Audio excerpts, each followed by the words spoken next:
Jimmy Carr broke my brain with this one. Everyone is jealous of what you've got. No one is jealous of how you got it. I love that quote. My God. People see the trophies, but not the training ground. Everybody wants the view, but no one wants the climb. I love it. If your definition of success is win or lose, giving everything you've got and growing or learning along the way, then you're setting yourself up for success. I really think the biggest cheat code in life is just going after it and not being concerned of whether or not you fail at one specific task. Instead, understanding the big picture, what your long-term goal is, and knowing if you keep driving forward and never quit, in the end you will succeed. The best time to plant a tree was 25 years ago. The second and the best time is today. Plant the tree of self-discipline. You can be anything you want to be. You could have all the talent in the world, but if you don't do the right thing, then nothing happens. But when you do right, guess what? Good things happen. If you tell yourself the truth, and the truth is, I'm not happy with where I'm at. That's the truth. The truth is, I can do more. The truth is, I can be in better shape. The truth is, I can work harder than I'm working right now. The truth is, I can do more for my family. The truth is, I can do much better than I'm doing right now. And if that's the real truth, if that's what you believe, if you believe that to be the truth, you won't have to find more discipline. Discipline will find you. It will wake you up in the morning. Only the disciplined ones are free in life. If you are in discipline, you are a slave to your moods. You are a slave to your passions. You're smart, you're talented, you know a few things, but talent means nothing in this game if you don't make the right choices. There's plenty of talented people out there who never see the light of day anymore. Last thing takes discipline. Because this whole game is one big long shot, and if you don't have the discipline to stay away from the flyers or from the gambles or whatever else you want to call a stupid move, then my friend, I'm afraid to say one day you will go down. It's inevitable. You want my advice? Make a list of everything you want now, and then plan on spending the next 25 years of your life getting it, slowly, piece by piece. The person you have to spend the most time listening to in your life is yourself. Try not to lose their respect. How on earth do you think that you're going to be able to move mountains and get out of that relationship that you don't like and move countries or change career when you can't not hit snooze, even though last night you promised yourself that you weren't going to hit snooze? And it's how people that are able to do extraordinary things have been able to get there. If I'm running on a treadmill and I get to mile 9 and I get complete cramp in one of my legs, and I know I've told myself I'm going to run 10 kilometers today, he goes, I will have to limp the last mile, even if no one's watching, because I can't let the demons in. And if I let the demons in, they'll show up in the 11th round of a championship fight when there's 50,000 people watching me in the audience. And I know deep in my self-story that I'm the type of person that quits when things get hard because I got off that treadmill at mile 9 when no one was watching. The commitments we keep to ourselves and what we do when no one's watching is the most persuasive evidence that governs everything we then do every day thereafter.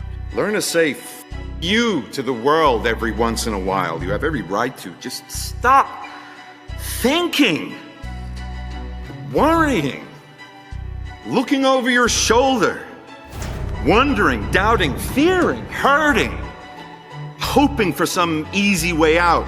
Stop it and just do. Instead of spending time getting in the mood to work, just start working. Confront the work. People think they need perfect conditions to start, when in reality, starting is the perfect condition.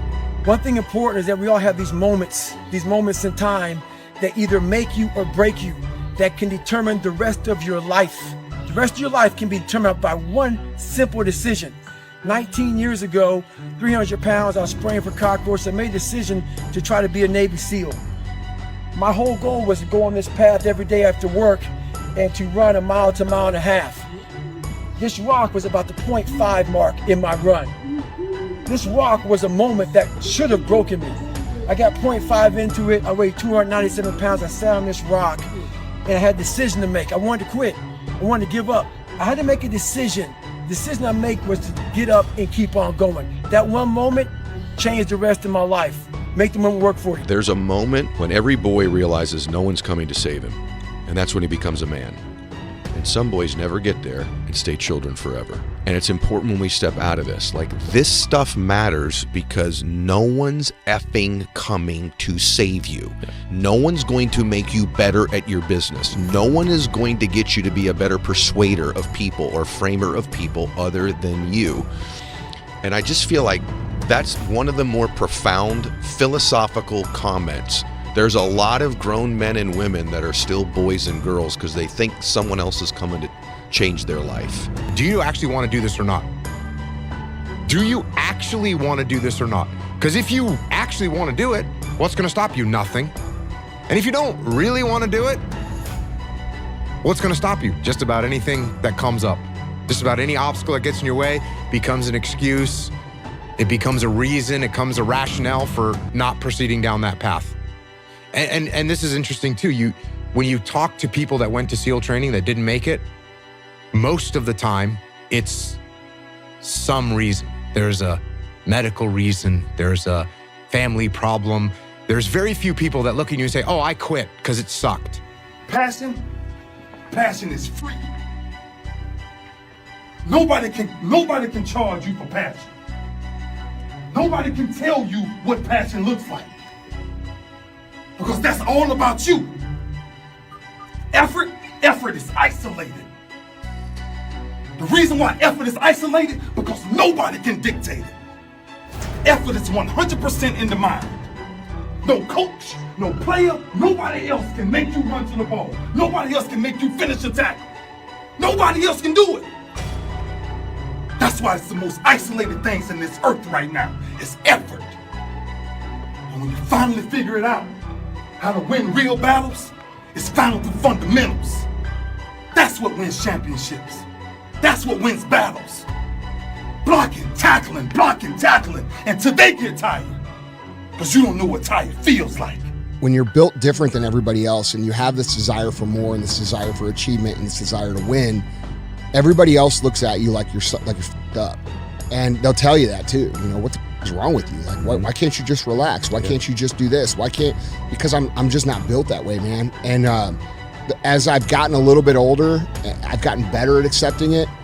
And it's sort of embracing the fact that this provides a lot of good, but there's a lot of things that you have to deal with that come that aren't so good. On one given night, if you worked hard enough, if you dreamed big enough, you were tough enough and you made yourself tough enough, you sacrificed enough, you became polished and savvy enough and technically equipped to do things that you had, then you learned those things and you just worked yourself to the bone. No matter where you came from, no matter what part of the world, no matter who your parents were, no matter what your poverty level may have been, may not have been, no matter what you had, what you didn't have, no matter what people had told you, didn't tell you, all of that. If you made yourself and took advantage of that opportunity and got yourself ready, and you were ready to behave like a champion. When you say you're gonna do something and then you follow through and you do it, not at the end when you cross the marathon, you finish it, or your hands raised. I'm talking about right now. The small steps in between the big successes that everyone sees. No one sees this. Right now, I'm saying, like, there's a confidence to it, man. There's a bad motherfucker that's right here, that's getting ahead of the competition. There's an overwhelming sense of fulfillment and pride and satisfaction with that. The life you want is on the other side of a few hard conversations, and you're living a life you hate because you're too afraid to have them. I don't quit. I may not make it the first time, but I'll come back. Hey, look at this dude right here. This the one who talk about all the things he gonna do but don't do it. This him. This the one who always telling everybody that he's gonna do this by the end of the year but never completes it. This is the capper. You tired of that label?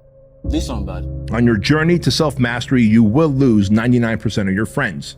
Now, I know that sucks, especially if you're young. You think like, man, in high school we were tight. Now in college we're tight and we're hanging out. We're the boys. We're always doing the thing. But I'm telling you, the moment you truly decide to commit to self-mastery, to becoming your 2.0 self, to really elevating to the highest version of yourself, you will lose 99% of your friends. And the reason for that is you will scare them because they will not understand why you're so committed to self-development, self-actualization, making more money, becoming a better human, stopping the alcohol. You won't have things in common anymore. Viktor Frankl has this famous quote where he says, when a man can't find a deep sense of meaning, they distract themselves with pleasure.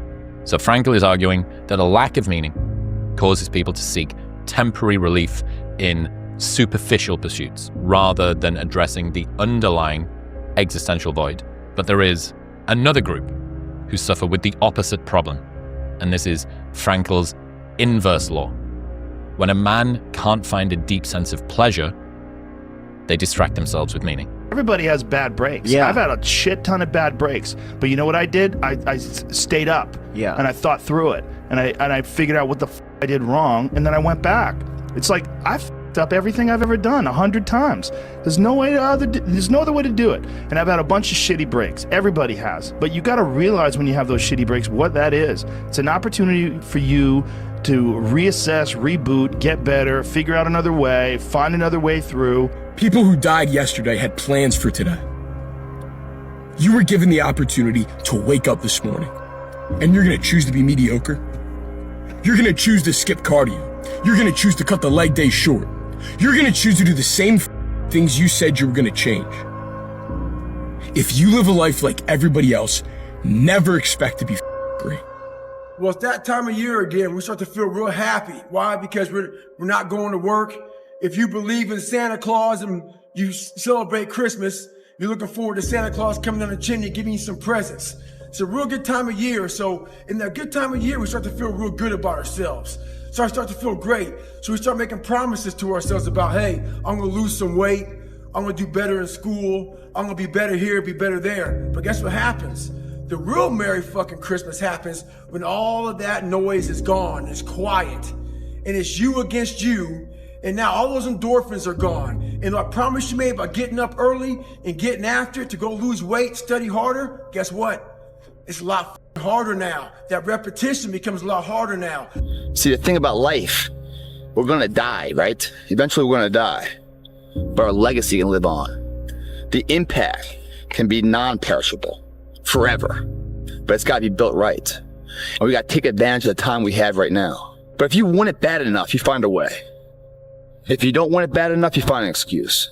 You have to be obsessed. You have to be mission focused. You have to be driven by something greater than what average people are driven by. Your life is exactly what you've earned and nothing more. Every single day you wake up and you make choices. What to eat, what to watch, who to spend your time with, what to spend your time doing. Those choices add up, they compound, and they end up creating the life that you are living right now. So if you hate your life, if you don't like the way things are going, stop blaming external circumstances and start looking at your own decisions. The successful people that you follow on Instagram aren't just lucky. They're not magically gifted with something that you're not. They make different decisions than you do. While you're scrolling, they're working. While you're talking about other people, they're talking about ideas. When you're making excuses, they're making progress. What you see when you look around is the direct result of your past behavior. You want to see something different when you start looking around in the future? Then you have to start doing something different today.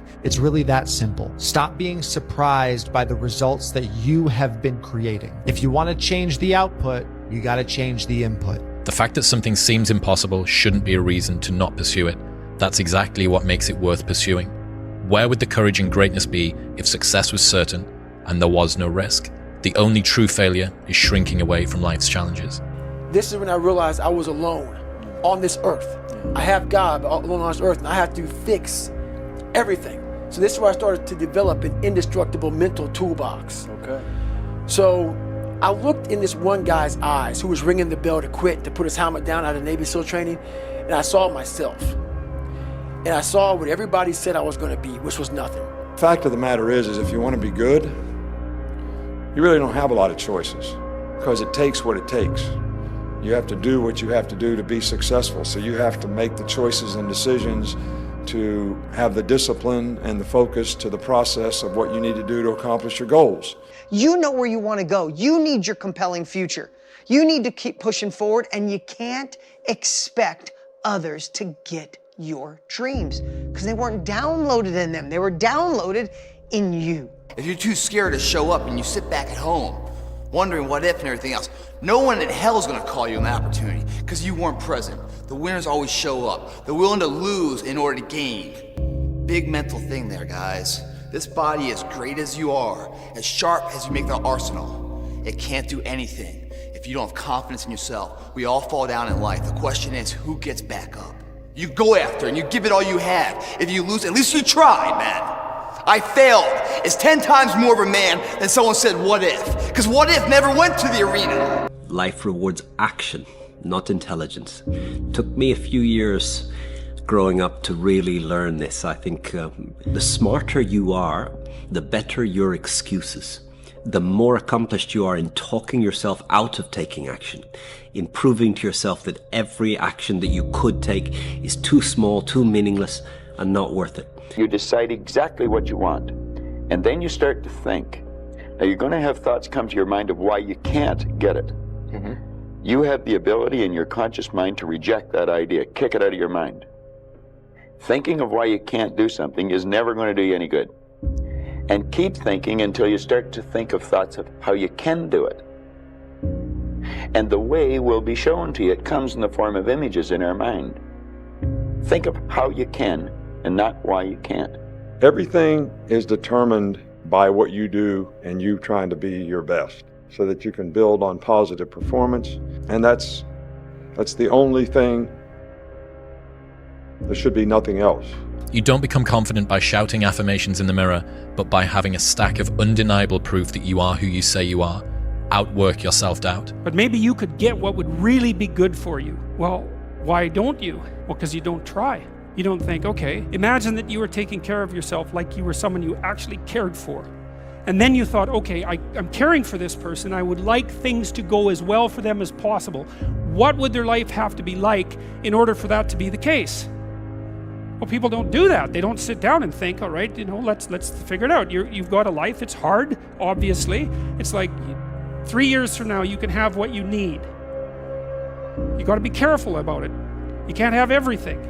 You can have what would be good for you, but you have to figure out what it is, and then you have to aim at it. Get the coffee, make the pancakes, kiss the girl, kiss the kids. You wake up, right to work. Whenever I get to a low point where I think, why do I even bother? I just remind myself, this is where most people stop, and this is why they don't win. And this relates to another one, which is a reminder for the gladiators in the arena who feel beat up and scarred with no hope in sight. Building a business is hard. Hard feels shitty. This is what hard feels like, and this is why most people can't do it, but you can. Right now in life, your family's looking for that one guy right now. They're looking for that one guy who's strong, who's that pillar for the family in hard times. Make sure they look around and find you. Some of y'all are motivated by broke. I'm broke, I'm stuck, I'm f***ed up, I can't do nothing. Some of y'all are motivated by just wanting to accomplish the things that you want to accomplish. Other folks are motivated by materialistic things. It's a very simple concept. If you want it, you gotta go get it. What else you gonna do, man? Sit around and do nothing, be nothing, contribute to nothing, become nothing, build nothing? Because that's the other alternative. I'm just not willing to accept that as my reality. Remember, it's not what you have, but what you do with what you have that separates winners from losers. It's not what happens to you, but how you respond to what happens to you that counts. If you quit, it's really easy to predict your future. But if you don't quit, if you go for it, with no proof, you can't quantify it. People are going to call you crazy. Your friends are going to look at you sideways. But you'll have the opportunity to play in the game and stop sitting on the sidelines. And you might fail for a while. And you might have to pay your success tax. And you might have to go through 7 failures, 9 failures, 12 failures. You might be sleepless at night wondering why the heck you're doing it. But on the other side of that, you get to see who you're meant to be, who God designed you to be, and tap into your full potential, and there's nothing better. There comes a day where being average, being mediocre is just sickening to you because you've seen people with far less talent than you. As you're growing up with them, their childhood buddies, whatever else, they didn't have what you had. Yet now they're to become something that you haven't. There comes that day. It's either when you're young, you know, and it strikes you on the baseball field because you're sick of striking out, or it's when you get fired from your 5th job, you know, and your wife and kids are on your ass because you don't know how to support them anymore. There comes a day where push comes to shove, where being mediocre, being like average and shit just burns. It sucks so much. You can't deal with it one more day, and you get off your ass and you create something that's always been there. One time I was running by a graveyard when I was just trying to become, I was fat. And I ran by a graveyard. And I look out there, I'm like, man, I wonder how many of you motherfuckers in there are so upset with how you lived your life. And I'm running at 300-pound man thinking, man, don't die like this, bro. And at the end of every day, you look yourself in the mirror and you ask yourself, did I get better today? If the answer is yes, and you do that for 5 years, 10 years, 15 years, how much better are you gonna be? It's 2 a.m. right now. No one here. Mano to mano, me and you, and where we want to go tomorrow. 2 a.m. What I love about 2 a.m. is that we're not living by the clock, man. If you get the clock says it's 10 o'clock time to go to sleep, or 9 to 5 time to go to work, that's bullshit. If you're in bed right now, and you're rolling around, you can't fall asleep, get the f*** up. It probably means you haven't done an honest day's work to earn that rest at night. 2 a.m., not a person's here. Don't be mad. When you're laying there in your bed and you're in the hospital and you're 70, 80, 90 years old and you're thinking, man, I feel like I didn't do something. Because you did. You didn't do it. You didn't do shit. Starving rats are placed into a tube. Yeah. And they have a spring that is attached to their tail that can measure the force that they pull at, and that's a proxy for desire. Then they waft the smell of cheese in from the front of the tube, and the rat pulls and they measure how hard they want to go. And you think these rats are starving, they would be pulling pretty hard. Then they do another iteration of the study. This time they waft the smell of cheese in from the front, but they waft the smell of a cat in from behind. And the rats pull harder. Yeah. And what's the lesson? That you not only need to run towards something that you want, but you need to run away from something that you fear.